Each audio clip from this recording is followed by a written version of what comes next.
Alien nurse healed my body. Then demanded I warm her bed all night long. Crash and salvation. The warning alarm screamed through the survey pod's cabin as Dr. Marcus Chen fought against the control stick, his knuckles white with strain. The solar flare had come out of nowhere, frying his navigation systems and sending him spiraling toward the crystalline moon below. Through the viewport, Thalviria's surface glittered like a field of diamonds, beautiful and utterly unforgiving. Impact came hard and fast. Metal shrieked, glass shattered, and then, darkness. Pain dragged him back to consciousness. Every breath felt like knives in his chest, and wetness spreading across his uniform told him the internal injuries were severe. Through blurred vision, Marcus saw a figure approaching across the glittering sand, moving with fluid grace that seemed almost like dancing. She knelt beside the wreckage, and he caught his first clear glimpse of her face. Silver lavender skin caught the light of Thalviria's twin suns, and amber eyes studied him with intense focus. Her features were delicate yet alien, with subtle ridges along her cheekbones that seemed to shimmer with their own inner light. "Don't move," she said, her voice melodic but commanding. She spoke in perfect Terran standard, though her accent carried musical notes his language couldn't replicate. "Your injuries are extensive." Nixa Valerian placed her hands above his chest, and Marcus gasped as warmth flooded through him. Light emanated from her palms, soft pink and gold, flowing into his broken body like liquid sunlight.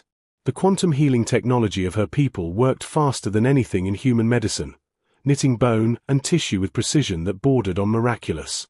As the pain receded, replaced by tingling restoration, Marcus found himself lost in those amber eyes. They held depths of compassion and something else, a loneliness that resonated with his own isolated existence among the stars.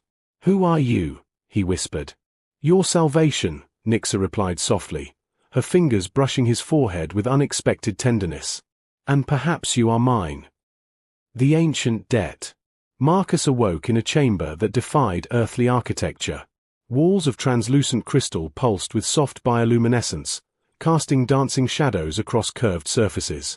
He lay on a platform that seemed to float, suspended by forces he couldn't identify, his body wrapped in gossamer fabric that felt like cool water against his skin. Nixa stood by an arched opening, silhouetted against Thalviria's violet sky. She'd changed from her traveling robes into something more ceremonial, flowing garments that shifted between silver and deep purple with her movements, leaving her shoulders and arms bare. The ridges along her skin caught the light, tracing elegant patterns down her neck. "You're awake," she said, turning to face him. "Good. Your body has accepted the healing completely." Marcus sat up slowly, testing his ribs. No pain. It seemed impossible. He'd been dying just hours ago. "I don't know how to thank you. In my culture, we'd offer payment, or we have different customs here." Nixa approached with measured steps, her expression serious yet tinged with nervousness. "Among my people, saving a life creates what we call the binding of breath. The healer gives life force, but the balance must be restored through shared warmth and intimacy. It's not merely tradition, it's physiological. Without the exchange, both healer and healed remain incomplete." Heat crept up Marcus's neck. "You mean?" "I mean I require you in my bed tonight," Nixa said plainly, though her luminous eyes revealed uncertainty. "Not as payment, but as necessity. The quantum healing creates an energetic bond between us that must be consummated." She moved closer, and Marcus caught her scent, something like night-blooming jasmine mixed with ozone after a storm. His scientific mind warred with his racing heart. "I should tell you," Nixa continued, her voice dropping to barely a whisper, "I've never performed the binding before. My empathic abilities are too strong, I feel others' pain too intensely. My people fear bonding with me." She met his gaze directly. "But you, when I touched you, I felt no fear. Only warmth." Marcus reached out, his fingers finding hers. Their hands intertwined naturally, as if they'd done this 1,000 times before. "Then let's explore this warmth together," he said softly. Moonlit confessions. The chamber transformed as Thalviria's 3 moons rose beyond the crystal walls. Their combined light refracted through the room's geometric surfaces, creating a kaleidoscope of colors that danced across Nix's skin like living art. She dimmed the bioluminescent walls to a gentle glow, intimate and warm. They sat together on cushions filled with something that felt like silk and air, a low table between them holding crystalline vessels of amber liquid. Nixa had called it moon wine, a traditional drink for the binding ceremony. "Tell me about Earth," Nixa said, pouring the wine with graceful movements. "I've studied your world through data streams, but I want to hear it from you. What made you leave?" Marcus accepted the vessel, their fingers brushing in the exchange. The touch sent electricity up his arm. "Curiosity, mainly. I wanted to understand life beyond our blue marble, to find connections between species across the cosmos." He smiled ruefully. "My colleagues thought I was chasing fantasy. They couldn't imagine finding common ground with beings so different from us. And now?" Nix's amber eyes held his, reflecting moonlight. "Now I'm beginning to think the differences make the connections more profound." He sipped the wine. It tasted like starlight and honey. "What about you? Why become a healer if it isolates you?" Nix's expression grew distant. "Because isolation through purpose is better than isolation through fear. My empathic gift means I feel every wound, every ache of those I heal. Most Thalvirians find it disturbing. They don't want their pain witnessed so intimately." She set down her vessel and moved closer, the space between them charged with possibility. "But you don't fear my gift." "How could I?" Marcus reached up, his fingers hovering near her face, asking permission. When she nodded slightly, he traced the shimmering ridges along her cheekbone. Her skin was impossibly soft, warm beneath his touch. "You saved my life by taking my pain into yourself. That's not something to fear, it's something to treasure." Nix's breath caught. She leaned into his touch, her eyes closing briefly. When they opened again, they held a hunger that matched his own. "The moons have reached their apex," she whispered, her hand coming to rest against his chest, feeling his heartbeat accelerate. "The binding must be completed before they set." Marcus cupped her face with both hands now, drawing her closer until their foreheads touched, a gesture that felt both human and alien, universal in its tenderness.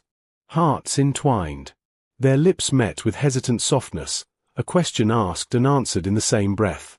Nixa tasted like the moon wine and something sweeter, something uniquely her. Marcus felt her shiver against him as the kiss deepened, her hands sliding up to tangle in his hair.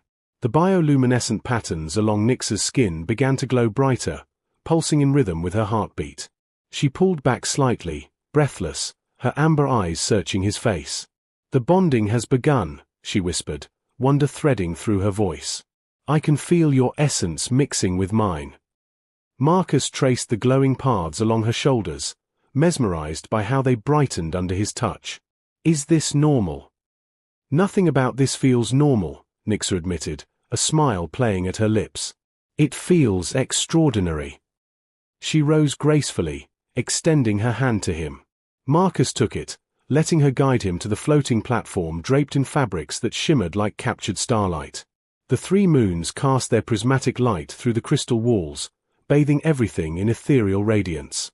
They came together slowly, reverently, learning the landscape of each other with patient exploration. Marcus discovered that the ridges along Nix's skin were sensitive, that touching them made her gasp and arch toward him. She found that whispered words in her musical language against his neck made him tremble. Barriers dissolved, cloth and uncertainty falling away together.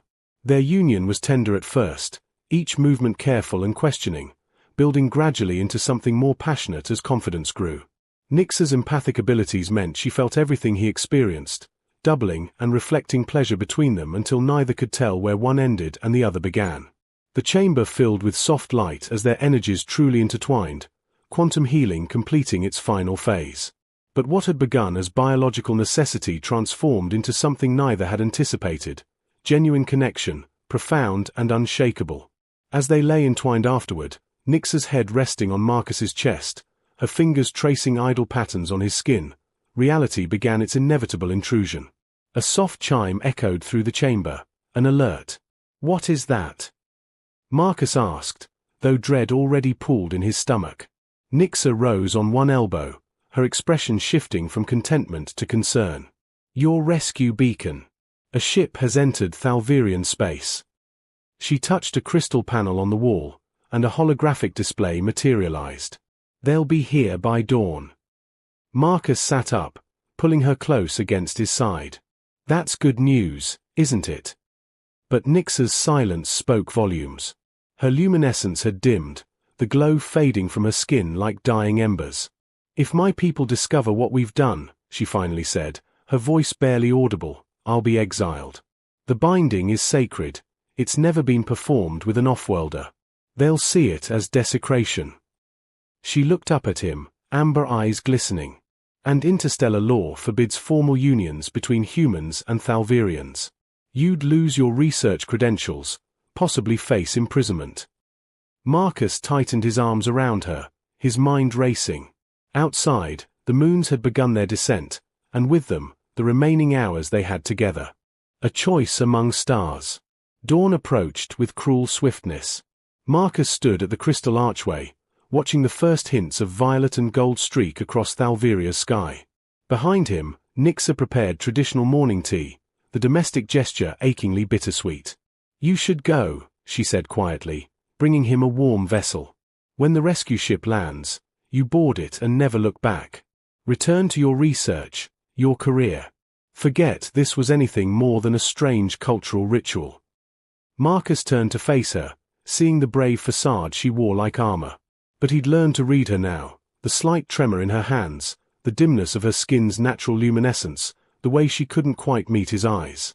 "Is that what you want?" he asked. "What I want is irrelevant." Nixa finally looked at him, and the raw pain in her amber eyes nearly broke him. "I'm a healer. I understand sacrifice. Better one of us suffers than both our lives destroyed by laws neither of us can change. What if we could change them?" Nixa shook her head sadly. "Marcus, that's not how the universe works.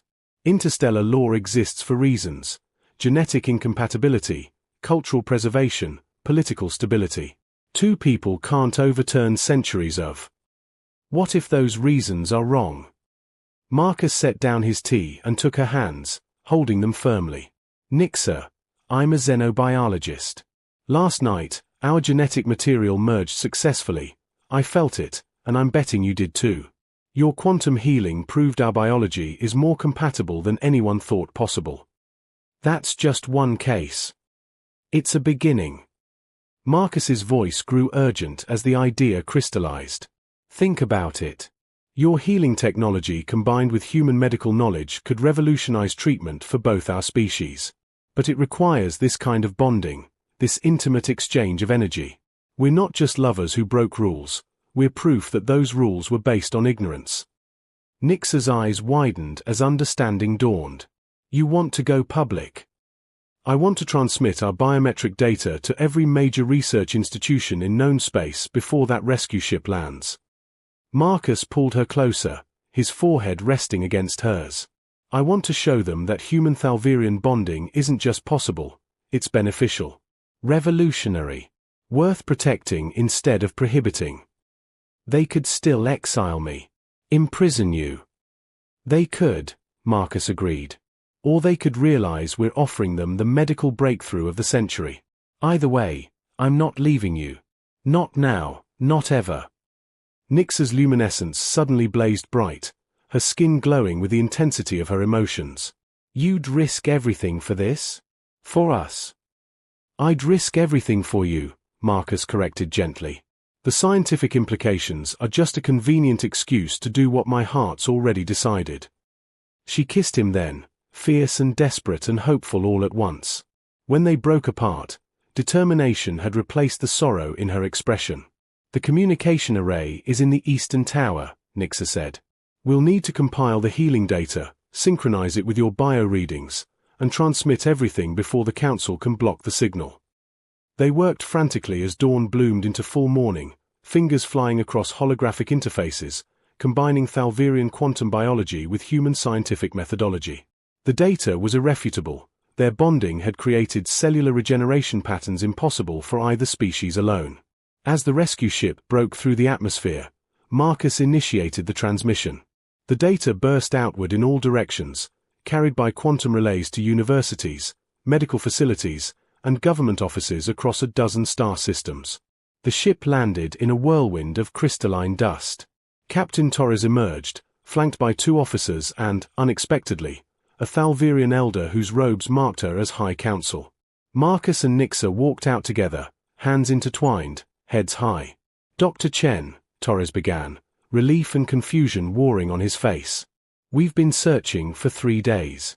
How did you survive those injuries? Before Marcus could answer, the Thalvirian elder stepped forward, her ancient eyes moving between them with unreadable expression. Then, slowly, a smile creased her weathered features. I've just received very interesting data from the medical consortium, she said, her voice carrying the weight of authority and something that might have been amusement. It seems we have much to discuss about the future of interstellar medicine, and perhaps about outdated laws that no longer serve our people's best interests. Nixa's hand tightened in Marcus's, her luminescence pulsing with cautious hope. 6 months later, Marcus stood in the gardens of the newly established Human Thalvirian Medical Institute, watching Nixa demonstrate quantum healing techniques to a mixed class of students from both worlds. The laws hadn't changed overnight, but exceptions had been made for research partnerships, and more changes were coming. She caught his eye across the garden and smiled, that radiant expression that still made his heart skip. Tonight, they'd return to their shared quarters in the institute, to the bed they now warmed together every night, not out of ancient obligation, but out of love that had proved stronger than law, deeper than culture, as infinite as the stars themselves. What had begun as a crash and a desperate ritual had become something neither could have imagined, a future written together, one warm night at a time. The end.